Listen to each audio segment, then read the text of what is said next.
Welcome everyone to What the Force, and welcome to a new episode of Clone Wars Special Report. I'm Marie-Claire Gould, and with me, as always, for all of these episodes, is Kyle Gould. Isolation! Our intrepid host fears for his life in the out-of-doors. Hiding in the confines of his home, he hopes to make it through. But how long will this last? Yes, this is, well, we always record together in our own home. Nothing really has changed in the last couple of weeks except for more Clone Wars. More Clone Wars indeed. More Clone Wars. So this was Season 7, Episode 6, Deal No Deal. And we enter the episode continuing on with our Martez sisters and Ahsoka. And the opening fortune cookie / lesson of the episode is: mistakes are valuable lessons, often learned too late. So, Marie-Claire, what's a learned too little too late thing for you in life? Learned too little too... Oh, this is like out of nowhere. It's exactly what the quote is all about, though. Yeah, no, let me think. So while you're thinking about it, for most people, I did a big read on this. It is figuring out that if you do what you love, that it takes more work and more commitment than to just do what's easy. That most people, it takes our everyday habits form our future selves is one of the biggest ones. Oh. And then number 3 on a list, completely unrelated to Star Wars at all, it is that fear is the root of anger. And then they quoted Yoda as their proof of concept in this list. Where is this list from? One of those internet things. Oh. You know, what are 8 valuable lessons that many people learned too little too late? Wow. Yep. That's so interesting. So I was like, moisturize? Girl, wash your face. Like, just moisturize. Use that moisturizer. It's so relevant, especially when you're young. Wear sunscreen. Yeah, it's the same. Yeah, wear moisturizing sunscreen. Wear moisturizing sunscreen. For me, it was using the little words more often than the big words. Oh yeah, that's a pretty good lesson. For me, I think the lesson that I learned super late in life, but like has gotten me through so much in the last how many years? 9 years, is the idea that the biggest thing standing in my way is usually my own self. What? Self? Well, no. It's usually my own brain that's stopping me from doing things. So like telling me I can't do something or I shouldn't do something, and mainly to do with just trying hard. I had a massive fear of failure many years ago, and so I wouldn't even try. And as soon as I was like, that part of my brain, you can just stay quiet, I'm going to ignore you. And I don't know, maybe it was probably some sort of level of fear of failure or something like that. But as soon as I learned how to stop listening to that part of my brain, I did much better in life and in, kind of getting what I want out of life and following my bliss. Yeah. Cool. Yeah, you do use a lot of big words. I think you should use all the big words on this podcast. I will hope to. Okay. So, general thoughts and feelings about this episode. What did you think? What the hell, Trace? What the flying hell? It's literally the worst decision. They predicated that the whole way through. They showed you this is how she thinks, this is how she reacts. Yeah. So this is how she's going to think something through and then react. And you should not be surprised by the crazy silliness of her decision making later on, because over the last 22 minutes, we've shown you what she's going to do. Yeah.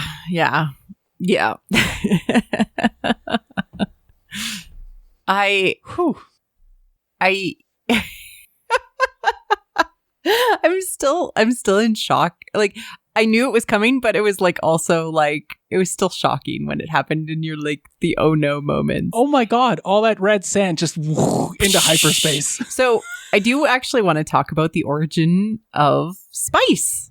Okay, cool. A little tiny bit. So spice is the main drug, illicit material that is, referenced in the Star Wars universe as something that people desire, right? So we have the spice mines of Kessel, which is like one of the main locations that you can actually go and get spice. What's interesting is that this concept was directly brought in from Frank Herbert's like Dune, the idea that this spice, this illicit material, has the ability to enhance or act as a drug. In the Star Wars universe, it is most closely, I would say... You want to buy some death sticks? What I was going to say was it's most closely related to our, current version of opium or what we use it for. So opium being turned into drugs, opioids that are either harmful or helping, depending on the situation. To me, that is what spice is in the Star Wars universe. We start out and we find out that Rafa had been trying to get together a crew to go and do this run for the first time. We have an establishment of Trace and Ahsoka basically understanding the importance of Trace's ship to her. I want to talk a little bit about the ships in the Star Wars universe. Kyle? What did you think of Trace's desire to have a ship? It was a good desire. To me, ships are often a stand-in for the symbolic freedom that, adventure. They can be your home. It's your way out. It's your meal ticket. It's, and in Star Wars, they're often used as I want to fly away from here. It's that call to adventure often in Star Wars. Yeah, we haven't seen it as direct in this case. Yeah. The only other person we ever see that with is Han. Yeah, with the Falcon. Yeah. And then we get the exact same comments from Han that we get from Trace. Exactly. It's the fastest thing. Yeah, it's the fastest ship. I'm the best pilot. It's going to take me away from here. And it is a common thing that we see in the books and other places, people train to be pilots without necessarily ever flying out of the atmosphere. We know Rey has done that. It's a common story that is retold over and over and over again in Star Wars. The idea that people are pilots and once they escape the atmosphere, they have the freedom to go on their adventures. Yeah. And then Rafa has been reluctant to use her sister for this opportunity. Yeah, it seemed strange. Yeah. She either didn't trust her or didn't believe in her abilities or, maybe didn't want to get her involved. It could be a variety of things. Yeah, we're never given any motivation as to why Rafa did not ask her to begin with and then now suddenly is asking her. But we did get a confirmation that the laundromat is literally the front for her illicit businesses. Yes. And I was like, yay, confirmation. It's not actually a laundromat, But it is. I mean, yeah, but not a very good one. No. And then they head off. They make this decision. Ahsoka decides to come with them and help. And they head off to Kessel. Were you surprised to see Kessel in Clone Wars? No, I was surprised to see a planetary body with more than one geographical type. Like what? Topographical changes. Binomes? What? Did you know that Kessel was originally supposed to be a potato-shaped planet? Really? Yeah, in all the concept art. It's listed in the very first spec written piece from George as Kissel and then got changed to Kessel and had always been viewed as this luxury pleasure planet sort of thing, and it was a potato-shaped thing for the longest time. I really appreciated how we had both this like mined side of the planet and this very lush and the style of the buildings on the lush side actually reminded me a lot of Lord of the Rings and like the elven Lothlorien like elves, and like Dave Filoni being like a huge Lord of the Rings fan. I was like, Dave, did you do the drawings of this? I wouldn't be surprised to find out like that's the case. And then we have these kind of overlords on this ruling side of the planet, in contrast to this almost dead side of the planet that is enslaved. And it reminded me a lot of the difference between what we see in Lord of the Rings with the trees and the Saruman tower, the White Tower, and then eventually the pits where he makes the Uruk-hai. So it kind of reminded me of that contrast and how mines themselves are a symbol of greed and darkness in the galaxy, and the fact that they were using slaves shows that even though the light side looked like it was the pretty and naturist side looked like it was nice, it was all brought on the backs of slavery. This was an anti-capitalist commentary in and of itself. What did you think of Kessel after? It's no longer potato shaped though. It was definitely not the Kessel we saw in Solo. Yeah, and nothing. It's really, if you want to compare things to Solo, I mean, all we saw was the mining facility. Yeah. In Solo, we didn't see the other side of the planet, the opulent side, which could still exist, but we just didn't see it. Exactly. But then, so I have a question. I'm not a Solo fanatic. I've only seen it twice. So I had always thought that they were taking unrefined spice from the facility to where they needed to get it refined. And it was coaxium. Super crazy. Oh, okay. So it wasn't spice. They had a vault of unrefined coaxium that they had dug up there. Oh, which they probably refine on site and then use in their mining for spice. Exactly. Too. And they just it was unrefined coaxium. They don't really explain why a spice mine had coaxium, but it Kessel is known for spice because that's where they send the Wookiees to die. Yep. No, exactly. It's a scary place. This mine. In Solo, it was not so much. We get such a kid's view, but I mean, there's slavery, right?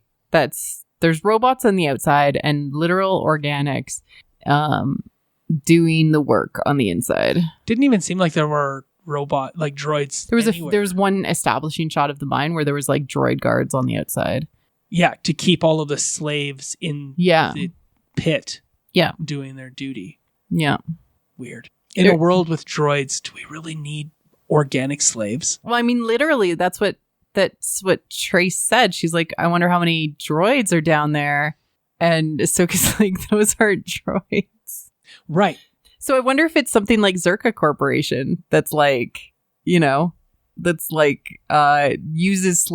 uses actual humans or organic slaves and droids. No, agree. It's interesting. So they pick up the spice and they're supposed to deliver it to the Pikes. I mean, it seems simple. Ahsoka, of course, has a problem with this whole concept. Everything. They don't get to meet the king of Kessel. That makes no sense. There would be no reason to get to meet the king. No, I know. They're sad though. Right.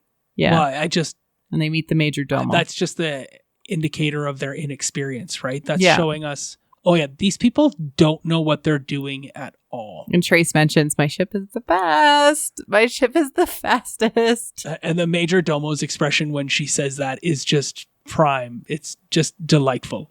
It's like, oh God, I'm dealing with absolute amateurs. Great. Yeah. So they pick up the spice. They head on their way. They leave the Kessel Run. Yep. Safely.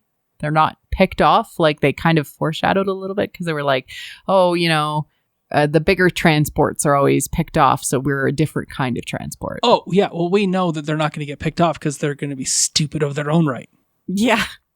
So in the midst of hyperspace travel, they have a fight about the ethics and morality of delivering spice to the Pikes. And while they're having a fight, Rafa and Ahsoka, about morality, Ahsoka tells Rafa that this crime syndicate, these gangsters, they'll just take whatever they want. They could take the spice, they could take your ship, they could take anything they want out of this. We should not be dealing with them. We're going to lose. And Trace loses it. Yeah, absolutely. She just loses it when she thinks they might take her ship. And then she's like, they're going to take my ship. They're going to take my ship. They're my ship. They're going to take my ship. And she doesn't even listen to the rest of the debate.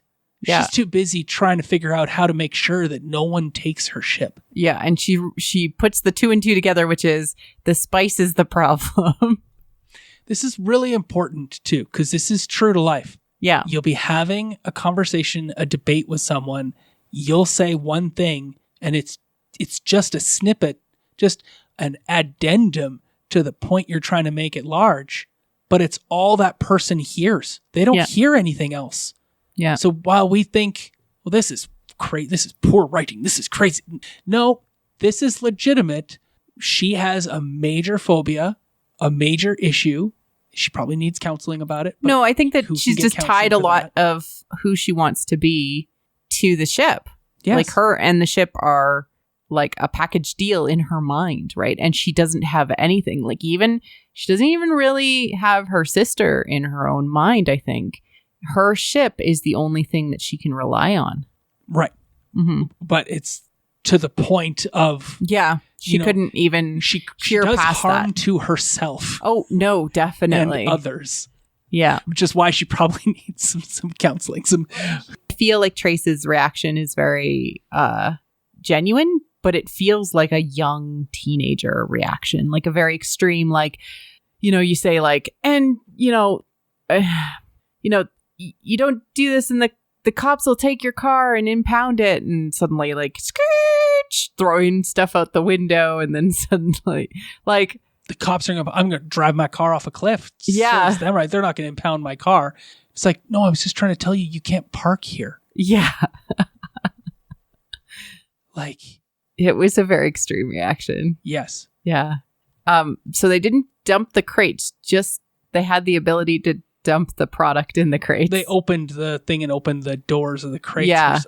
Sure. Technology. Whew. So wonderful. That way they can pretend, or maybe those were different crates. I don't know. I never really paid too close attention to what the exterior of the crates looked like. I was too busy watching valuable red space dust float away. Yeah, which it does look a lot like Dune spice. Sand, for sure. Yeah, like the spice of Dune. This is worm poop for sure. Wow. So there's so many things going on here, because also it gives structurally and story-wise an opportunity for Rafa and Ahsoka to be on the same side. Yeah. Literally saying the exact same lines. Yep. And I liked that we got to see Rafa without her jacket and with her jacket on this episode, so cosplayers can be like, this is what's underneath her jacket. Yeah, they arrive at the planet. And they land and they're like, what's the plan? Well, first I wanted to comment one last thing about that whole entire scene, because Ahsoka's approaching it from the way that she was raised. We don't really look at Ahsoka here at all, other than what is this weird and wild thing that Trace is doing? Where does it come from? Where is it rooted? But Ahsoka, her viewpoint is like, we need to have this ethical debate. This is important. We need to talk about the pros and cons of this and what could happen and what should happen. The ramifications of what is going to happen if we deliver these goods to these bad people. They will do bad things. And she literally takes it to the extreme of the conversation. Like, so she basically says, like, if we do this, they're going to take everything. Like, it's a very it's not necessarily grounded in reality. It's kind of driven by fear of what could happen. Yeah, I didn't feel like Ahsoka was ever driven by fear. I feel like she was like, we need to engage in this philosophical debate to determine whether or not what we're doing is right and accurate, because she has been raised by Jedi who You literally have to do that all the time. she only has ever argued with well-schooled, trained Jedi. Yes. And now she's talking to two 1313 normies. Yeah. And so it's no small wonder that Rafa doesn't understand what perspective she's coming from at all and why this is even happening. Yeah. Because, getting money is the end result to a better life. Doesn't matter how you get there. And for Trace, there are repercussions to what we could possibly do. I don't want any of those repercussions to hurt me. Yeah. And Ahsoka doesn't realize that the way she's arguing is creating hardship for both of the people she's arguing with because of the way she's doing it. Yeah, it's really interesting. It's a good lesson in communication, like having a genuine fight on the ship. Yep. Yeah. And then she's like, I hadn't thought out what we were going to do, but don't worry, I've thought it out now and I know what we're going to do. And they're like, okay. And then of course, good storytelling is don't tell us the plan, show us the plan. So she tells them the plan, I guess, on the rest of the flight over. And they're all like, this is a terrible plan. There's no way this plan is going to work. This isn't even a plan. This is a dumb plan with bad repercussions. And she's like, it's going to work. And they're like, but we're non-Force users and don't really understand anything from the perspective of the Jedi. And you didn't tell us that part. And they don't know that she's a Jedi still. And so she uses a mind trick when they arrive there. Oh my gosh. Yeah. I guess it's morally okay if you're scamming Pikes to save your own life. So we arrive on the planet, unknown planet. Who cares? Because it's just, we're just meeting at a dock. It doesn't really matter what the planet is, except it's the Pikes planet. Oh, yeah. So I just wanted to quickly have a conversation about Anakin and Yularen and the leaving the planet. Oh, my God. I choked up as soon as I saw it on the thing. Not Yularen, because whatever, that guy's a douchebag. And you can totally see how he ends up leading in the Empire later. Yeah. Why is Yularen standing there questioning random ships that fly by? Doesn't he have more important things to do? Well, I wanted to just kind of talk about this because it's actually like a really good frame for part of Ahsoka's journey, which is absolutely there's kind of two symbolic things that are happening from a hero's journey perspective that I really do want to talk about. One of the things is when you leave into space, it is the big part of the journey. It's the threshold to the underworld, because literally anything can happen once you leave into space. And it's so funny. We go from the underworld to the underworld. To the underworld, yeah. Like underworld in the sense of the unconscious, or this is the transformational part of the journey. And Ahsoka's threshold guardian is often considered to be the person that she identifies as a parental figure, because threshold guardians are often parents or older siblings or people that are trying to prevent you from going your way. And literally she runs into Anakin. He senses her. She senses him. They have this like mutual understanding. He knows she's leaving the planet. This ties back to a couple of points within the saga. This ties to the point in Rebels when Vader senses her, knows she's on that ship, the Apprentice lives situation. And it also kind of ties back to Return of the Jedi when they are flying towards Endor and Vader walks up to the commander of that ship and he senses Luke inside of that ship. And that commander's like, I was just about to clear them. Instead, Yularen's like, I wasn't about to clear them. I was about to blow them out of the sky. And Anakin's like, just let them go. So like all of these situations, like Anakin Laren would never have blown them out of the sky, because then it would have been a ton of paperwork. It's called data work in Star Wars.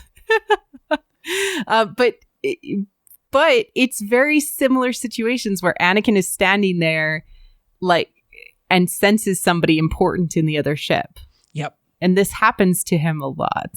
You would think that the entire scene of them leaving the 1313 and flying off into space was meant to show us that leave taking between Anakin and Ahsoka, and his making the threshold portal open for her to leave. Yeah. Otherwise, there would have been trauma and trouble, right? And he's there to say, no, stop the guards at the town's gates from closing them at night so she can slip out into adventure and beyond and go save the day. Where we saw a similar version of this in Star Wars, which you can see in Star Wars, is when they leave on the ship in A New Hope, and in Mandalorian, when the Mandalorians fight their way out of the town in episode 3, and you see the heavy gunner Mandalorian like give the fly next to the ship with his little jetpack and like give the little like salute. That's the same sort of experience. It's like, now you're on your way. Now you're going on your adventure. Yeah. But this scene actually serves two purposes. Okay. Because it actually serves as our first linchpin moment because Trace says, stop telling me what to do. Not once, twice in that scene. And that is what causes them to get into trouble. Yeah. And it is only Ahsoka's relationship that gets them out of it. Trace doesn't take anyone's advice or suggestions unless they come rooted from her own perspective very well at all. Yeah. She'll fight Rafa to the death to protect Ahsoka because Ahsoka's her newfound friend, even though she has no real reason to trust or like or want to need Ahsoka. She's just chosen to do so, and come hell or high water, this is what's going to happen. So that's also what this scene is for, is to show us Trace is problematic. She's young. She's a baby. She's super young because they're in hyperspace. And then there's whispering that happens between the two sisters about the plan. Like, I'll tell you in whisper talk, but not tell Ahsoka. I was so frustrated on Ahsoka's behalf. I'm like, what is this elementary? This is junior high school? What, like... Yeah, it was weird. Simon likes who now? And then they're shaking and shuddering, and it's like the ship's all falling apart because they're in hyperspace and it's never really been tested. And she's like, oh, I hadn't turned off the air brakes. What the heck are air brakes? Like landing gear gets raised up. Like I mean, it's just like when you're driving the car for the first time on your own, you forgot to take off the e-brake. Probably. I mean, that's how it felt, and I know that's how it was supposed to come across. Yeah. It was adorable. Oh, it was adorable, yeah. But what the heck are air brakes? We have questions. There are things that like it just literally exist, and we will never know like why in Star Wars. Yeah. Okay, so back to the Pikes platform. They have this, tete-a-tete. The Pikes mean business. I really love their design. All of the different looks, like the ones with the little like, they had the tubes for breathing.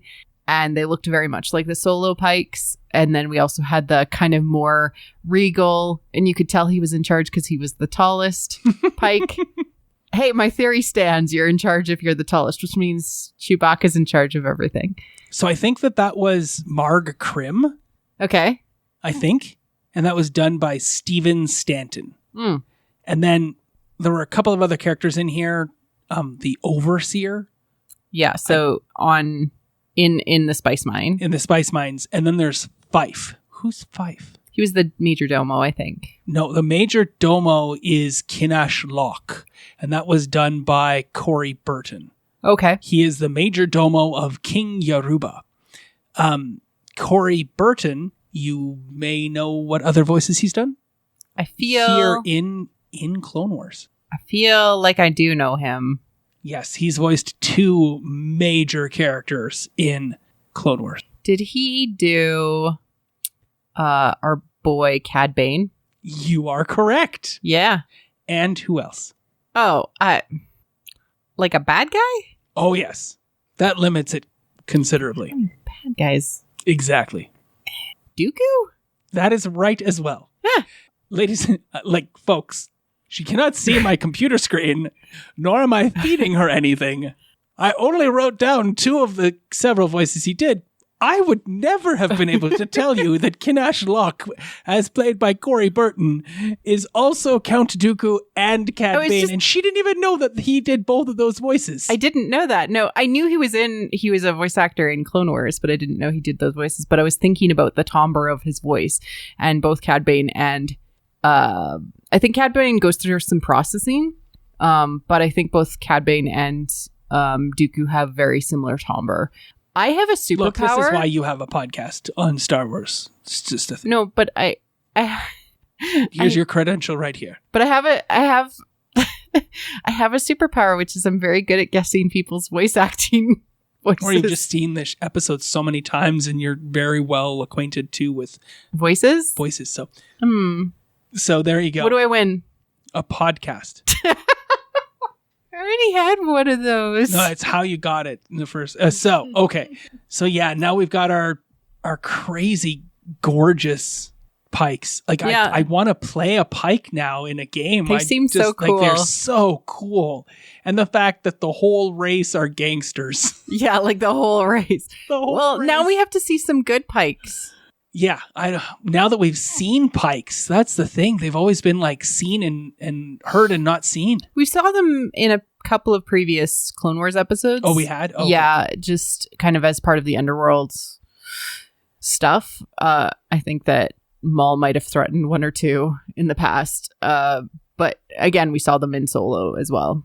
Yeah, absolutely. It was delightful. And then no one notices Ahsoka's mind trick. I thought for sure that Trace might turn and see, why are you mouthing things strangely? But why are you saying that out loud? And then he's saying that exact same thing. But it's also nobody notices when the Jedi do these weird mind tricks. Yeah. So, other than other Jedi.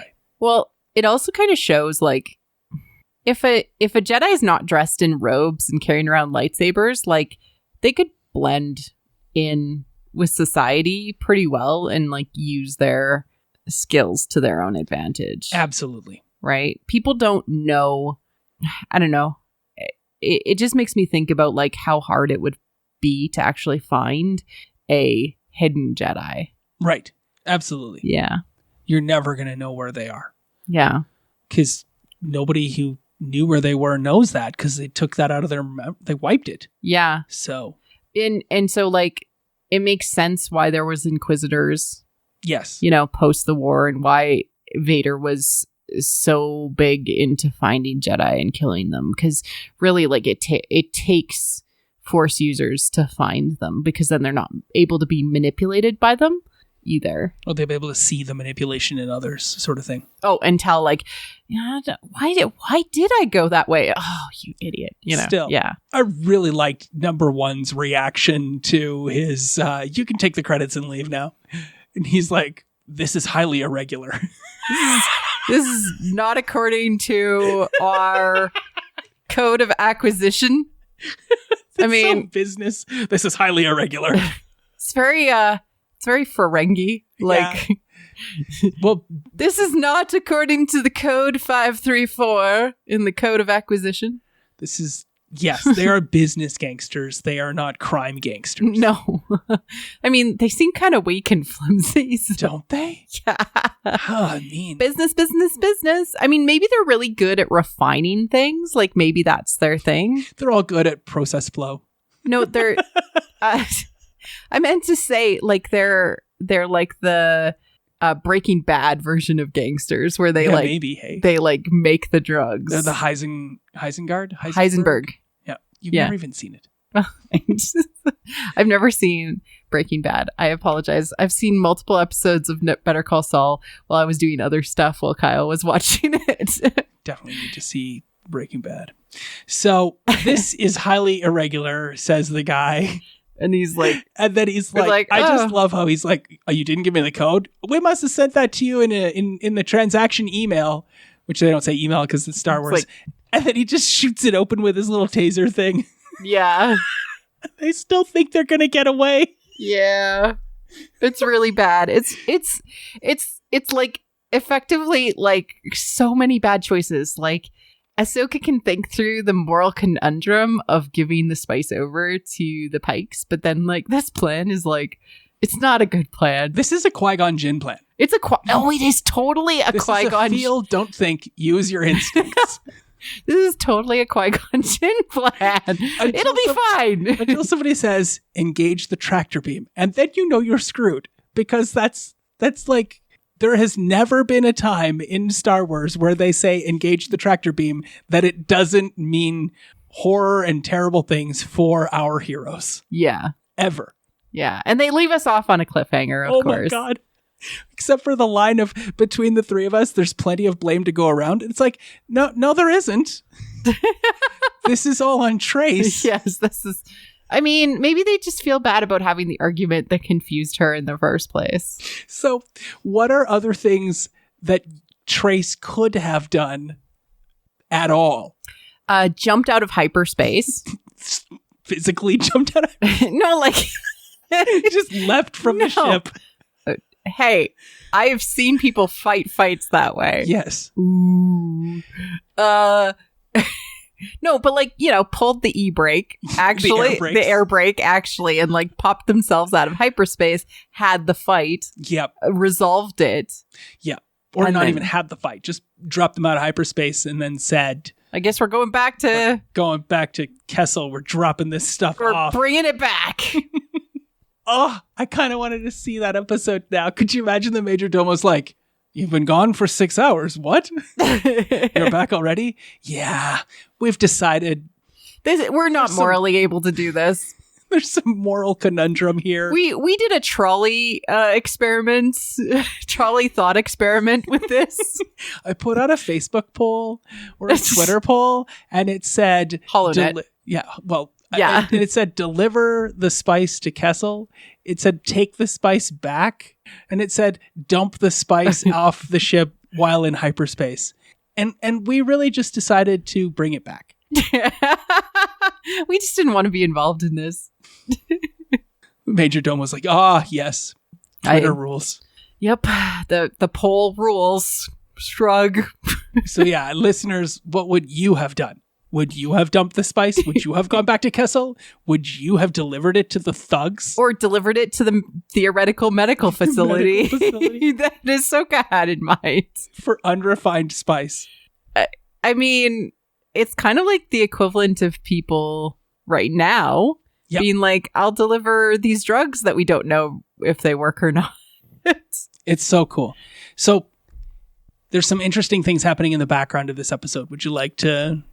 Yes, talk about that? Okay, cool. Yes. So King Yoruba. Yeah. And the Yoruba family, right? That the Major Domo represents. Are they all Twi'leks? I don't think so. Twi'leks generally work as the Major Domos to other important especially people. Like underworld people. Yeah. I mean, he's no Bib Fortuna, but so the Yoruba family was not in the habit of working with gangsters, right? Like they had this valuable commodity. They were selling it and exporting it and whatnot.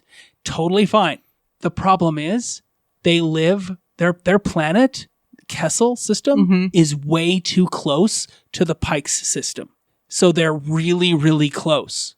And the Pikes, seeing the underworld, the syndicate effects and quality of spice, start putting pressure on the Yoruba royal family. And this is all in legends in the books. Really? You go on Wikipedia and you can read all about all of this stuff in the background. So you think this is actually like they're pulling this stuff in, maybe? It's all direct. King Yoruba and the Pikes are all part of that legends element that they're just tying in quietly in the background of this. Because like it's just extraneous stuff for us to enjoy while Ahsoka's going on her adventure. But if you've read these books and you know this history, this takes on huge contextual ramifications for what they're doing by showing us the affluent side of Kessel by showing us the Pike's homeworld. And really, they weren't that far away. It was like one argument and dumped spice later, they were already there.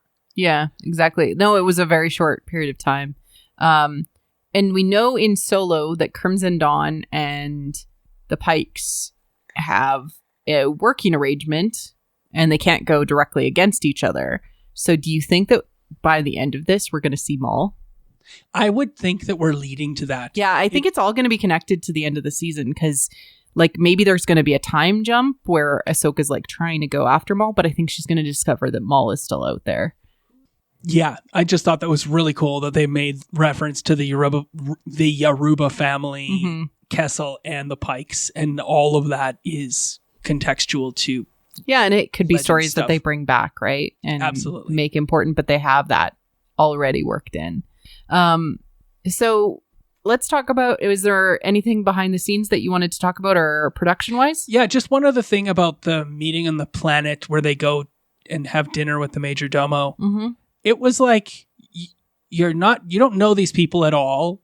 And you're giving them only 3 containers of spice to be delivered. And yet there's this huge banquet. Yeah, it was weird. That was so strange. Why is there a huge banquet? They have a tradition of hospitality. Yeah, let's hope, right? It's like, we must feed you food. They're actually Italian grandmothers. Yeah. It's like, oh, you're here. We gotta feed you.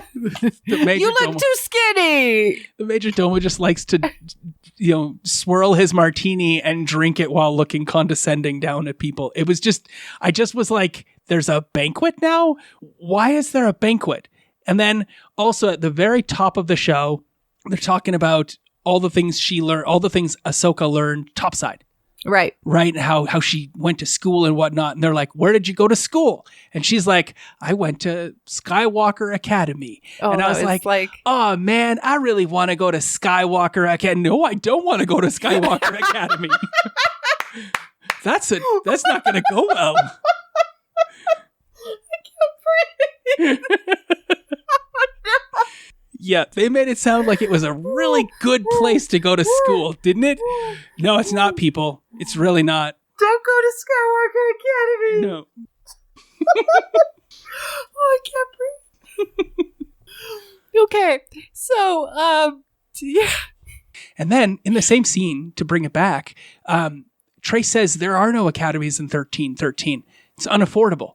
And then she's like, and we're like, oh, and then we hear and we find out that her parents split. Split. Yeah. What? Yeah. So I hope that comes up because that was a major revelation. Also, because it's Star Warsy and your parents are gone. They're not going to be around.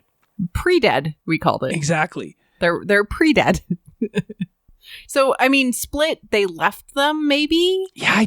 They divorced?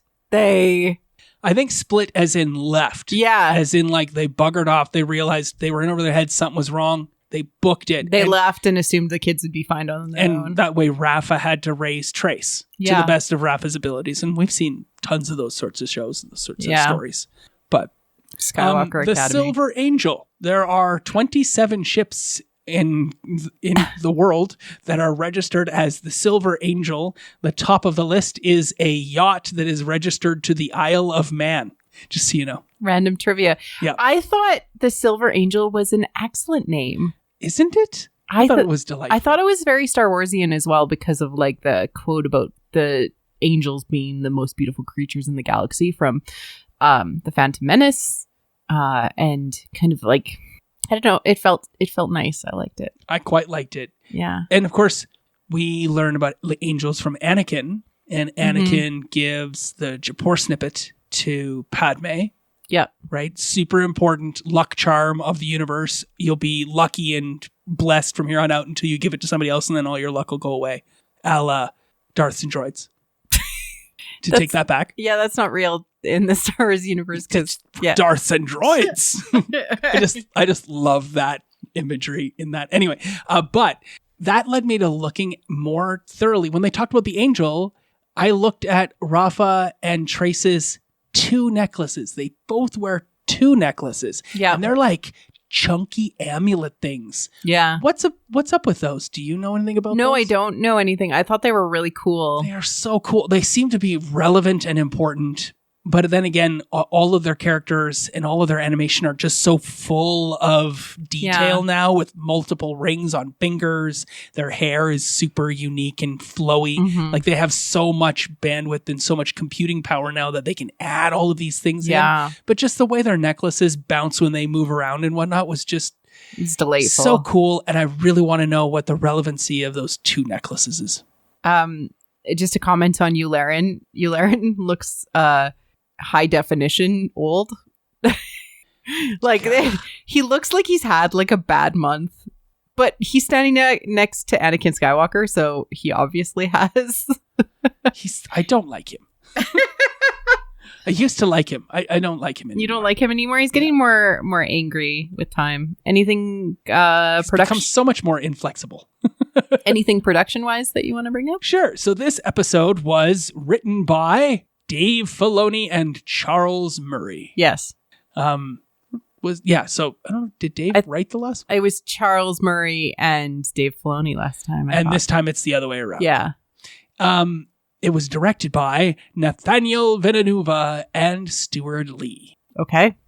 This is Stuart Lee's 58th Star Wars episode. Wow. He previously did A Distant Echo, which we just recently talked about. Yep. So I think he is a stable director that just works in his cycle. Every month, he's got another episode to direct. This, okay, next month, it'll be yours. I think that's we're going to see, is that Stuart Lee will be consistently doing one episode every month or so. Mm-hmm. Then we also get Nathaniel Villanova. It is his first directorial gig. Wow. And I want to say, you did some really good work here, Nathaniel, especially in those opening scenes where you seamlessly moved from the interior of the garage. Yeah. They walk through and then they approach the ship, then they enter the ship, and then we're about to leave. Yeah. And all of that was just beautifully rendered and beautifully done. And I realized you can only get away with this in animation. There is zero way you could do these big backdrop scenes in the garage, entering the ship as you turn the whole entire scene over to go to the ship, and then you walk into the ship and you're in the ship. There's just no way you could have done all of that. Was it all in one too? No, it's not all in one because they're showing character moments. Right. Also they can cut wherever they want because they don't have to worry about camera placement in real life. Yeah, they can be inside walls and stuff. It takes an animator to thinking like that. Like, I realize that animation direction and animation production is so different from real animation, or like real production and visual 3D, like in live. Because they don't have any they don't have the same limitations. Exactly. Yeah. Like, they have zero limitations. They can put the camera wherever they want because it's wherever they're drawing the picture from. I do want to talk just briefly about one thing that is really interesting is that with The Mandalorian, so... Yeah. Isn't that? I know. I thought about the exact same thing. What? That it's all virtual behind them. Yeah, they can control, like, hey, this shot is in the sunset, so they can do like 8 hours of sunset shooting. Exactly. Rather than, and also Din Djarin's character is played by 2 stuntmen most of the time. And Pedro Pascal is the voice of him and is only in the armor occasionally. Yep. So it's like, it's very animation driven from a production perspective. Absolutely. It's just, it's fascinating. Like, literally, like, the puppet is a puppet. The puppet is more like an animated puppet because animation is more like puppetry, like playing with dolls than it is like, and then you do the voiceover work and the voices to that. So you think about the Mandalorian, Din Djarin, actually he is more like a puppet or an animated doll than an actual character. It's just really interesting to think about. So you think about Clone Wars, you think about Mandalorian, and then you look back to A New Hope, and you're like, wow. It gives me so much more respect and admiration for what they went through and the hardship of filming New Hope. Yeah. Versus like the technological wonders that has created such ease of putting those actors and those professionals into less dangerous, less onerous scenarios to get the same shot. Well, and also like it's way less expensive now with The Mandalorian. And also like they basically had to rebuild all of the physical assets for the Clone Wars season 7 because of the animation, like high definition, increase. Because everything that is built within the world of the animation needs to be built by an animator. So even though they have the ship, so they have the Silver Angel, they actually have to like create the Silver Angel. And it makes you wonder like how much of the Silver Angel is actually mapped out. Well, they have the hangar and they have the cockpit, but like how much else is there? Like, cause like is the whole thing. In an interview, they talked about the Colossus for Resistance, and they only have kind of like half of the Colossus actually mapped out because it's so much from a data perspective, and they didn't really have the need for it. But like ships like the Ghost, they have entirely mapped out because they could be kind of anywhere in there. And so animators actually have to build these things in 3D so that you can actually have these, almost doll-like figures walk through them. That's animation. Yep. It's really interesting. And CG is doing all of that work for us. Yep. CG. Okay, so there's one thing I want to talk about this time, and that is the role of the pipeline supervisor. Okay. I learned about this on Khan Academy's Pixar in a Box. They're so important. Oh, yeah. Oh, my God. And so Lucasfilm's pipeline supervisor is Akanksha Sahu. I hope I'm saying that correctly. She has been with Lucasfilm for 14 years. Holy hell. Going back all the way to 2006. That's when she was hired. Okay. So that's basically the run of all of their animation stuff. Yeah. And she has been there. And the pipeline supervisor's role is to oversee the smooth running of either virtual effects or feature animation pipelines.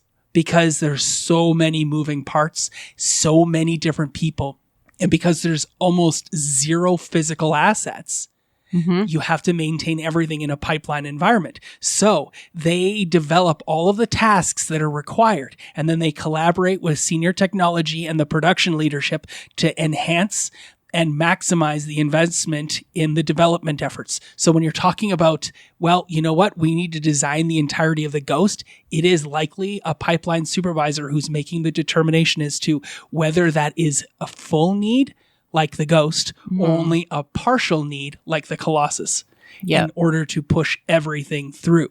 They need to... so it goes from like a concept to rough animation to...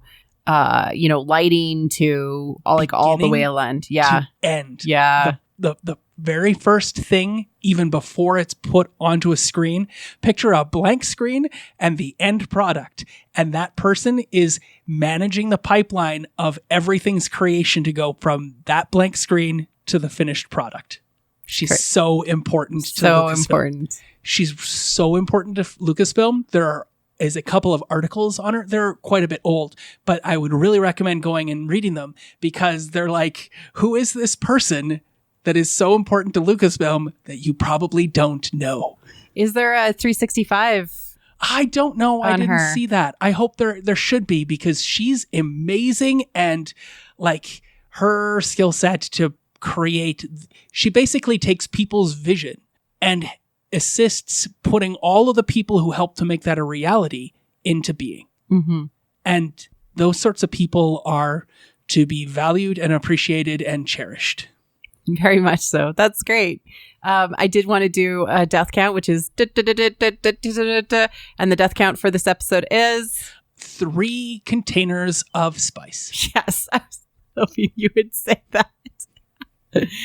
That is unfortunately all that ended this entire episode. And maybe Trace and Rafa's parents. I don't know for sure. We don't know yet. What does split mean? Like a banana split? Like a divorce? They're doing some amazing things with the art direction and the drawing and the physicality of the show. The messenger bag on the handlebar of Trash Bike. That's every single frame is picture worthy, because that's where I would have hung a bag. Like it's Ahsoka's only things that she owns. That's her bike. Her bike's up on the table being fixed. Her bag is hanging on the handlebar of it. It was just really cool. I like that she named it Trash Bike. Trash Bike. Oh, yes. And so long, Trash Bike, because there's no way they're coming back to 1313. Fair. In the last 7 episodes that we've got. We don't even have 7 episodes because they'll move on to another arc. We only have 2 more episodes of this arc. 2 more, yeah. I did want to actually talk about that we do actually have the descriptions for the next 4 episodes available. I'm excited. But I was only going to talk about the next one. Unless you want me to kind of talk into spoiler territory. Oh, I'm cool. You got spoilers? I mean, it's just the descriptions. I'll do the Rafa quote and you do Ahsoka's quote on this. And I'll say, you got any spoilers? And then Ahsoka's line back is, only useful ones. Only useful ones. Well, these are just the descriptions that are listed out there. Oh, that's also a Qui-Gon Jinn thing to say too. Only useful ones. Yeah. Okay, so the next episode, I mean, it obviously just takes off like right where it leaves. So this, but we're going to be getting into spoiler territory after this because it will go. I'll list out what we have upcoming and then, we can talk about a little bit about that. Let's conjecture. So before you read that, I want to conjecture what's going to happen next. Okay. They're seized. They're all thrown into jail. Yeah. And the Pikes are like, you're going to do this thing for us with your ship. And if you don't, we're going to kill so-and-so. That's my conjecture. Okay. And Ahsoka's then going to have to make a choice. A deal or something, yeah. Yeah, and go on. And then she's going to try to do the third option, which is usually the Jedi way. Find a different way. Yeah. Find the heuristic way to resolve the differences and difficulty. Mm-hmm. But we'll see what happens. Okay, so spoilers. Episode 707, Dangerous Debt. Taken prisoner by the Pikes, Ahsoka and the Martez sisters attempted to escape. Oh, cool. Yeah. And then into the next episode, so I'm going to list out the next 3. So I don't have the 2 final episodes listed yet. So 708, Together Again, Ahsoka bargains for the sisters' freedom and makes a startling discovery. Who is she bartering with? Startling discovery. I think it's Maul. I think we're going to see Maul. It's going to have to be. We're going to see Maul. She barters for the twins, the sisters escape, and then she's going to have to go and do something with the Crimson Dawn, and she's going to encounter Maul directly. Yeah, I think so. Oh my. Do you think she's going to get her lightsabers? I think that's part of the concept art that Anakin actually gives them to her. What? Yeah. Ugh, that's BS. 709, Old Friends Not Forgotten. Anakin and Obi-Wan must decide whether to help Ahsoka pursue Maul or rescue Palpatine. Well, you rescue Palpatine. Yeah, literally they have to because it's Revenge of the Sith. Yeah. That's the start of Revenge of the Sith. Of course it is. Yes, and then... Because Maul's only half a man and Palpatine is a whole man. Yeah. Episode 710, The Phantom Apprentice. Really? I see you, Dave Filoni. I see you. Ahsoka and the Republic forces confront Maul on Mandalore. That's exactly as you expected it to go. So, well, we knew Maul was going to be in the season, but I think that we're going to discover, 2 episodes from now that Maul is involved. And so this is going to go the whole distance. Well, again, I think there's going to be like a little bit of a time gap because Ahsoka gets a different outfit. Oh, okay. So do you think that the Martez sisters will be involved after these 2 episodes? I don't think so. That's too bad. I think she's going to go off on her own. Why create all of this relationship and tension and drama and whatnot with them and then just walk away from it? Because it's the Clone Wars and they do that? Well, then I hope they die. They're not going to die. I hope. Look, people don't leave you in Star Wars. They either die or fade away. Just don't go to Skywalker Academy. That's so true. Eh? What they're teaching there. And the GPA is really high, though. I'll tell you that. All right. And the living quarters are really terrible, too. Yeah, it's always falling on your Your head. doors are always open. They're never locked. The professor comes in and watches you sleep. Yeah, you're with the lightsaber in his come hand. in at any given time of day or night. Oh my god, no. Okay. We're done. They burn to the ground so easily. Oh my god, stop. It's physically hurting me. Yeah. All right, so any other last thoughts before we wrap up this episode? Please, Twitter friends out there, I would like to know how many people in Star Wars have said they are the best pilot around with the best ship you know. That's it. I don't know. I feel like it's Han Solo, but maybe not in those words. Lots of people are the best pilot around. How many? I just want to know. Poe's the best pilot around. Exactly. Rey's the best pilot around. Luke is the best pilot. But Luke is the best. Wedge is the best pilot around. Luke is the best pilot in the Outer Rim. Yeah. Anakin's the best pilot. The list goes on and on and on. Who is truly the best pilot? I don't really care who the best pilot is. I just want to know how many there are.